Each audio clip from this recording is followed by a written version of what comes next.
On avait, à l'époque, un chalet dans les Laurentides. Et il y avait un monsieur qui s'appelait Carter.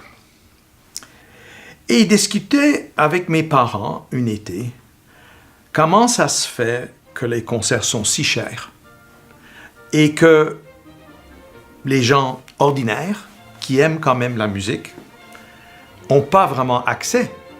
Même à cette époque, les billets étaient chers.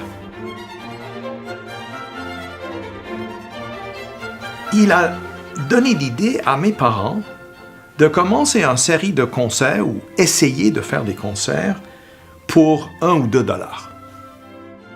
Alors mes parents et ma mère, surtout avec sa façon organisation et gestion, ils ont commencé en 61 une essai de concert au Forum sur Atwater. Et les billets ont été de 2 dollars et 1 dollar. Ça fut une énorme réussite.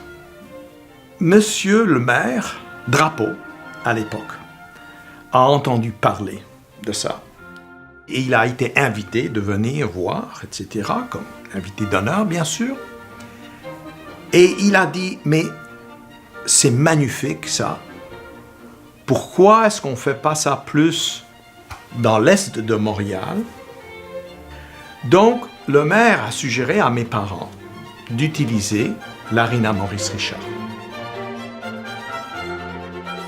On sait par contre que vers le 1983, le maire Drapeau n'est plus là. Alors donc, le maire Doré pense évidemment abandonner les concerts populaires.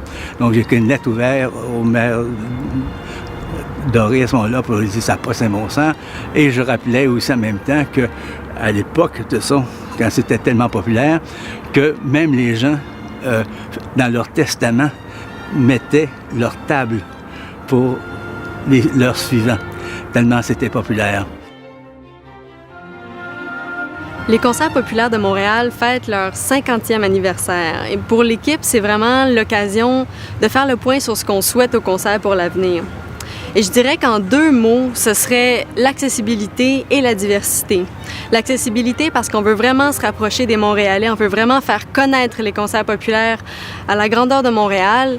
Et diversité parce qu'on veut faire connaître différents groupes de musique classique, différents répertoires, et vraiment faire quelque chose de diversifié, de varié pour faire connaître la musique classique.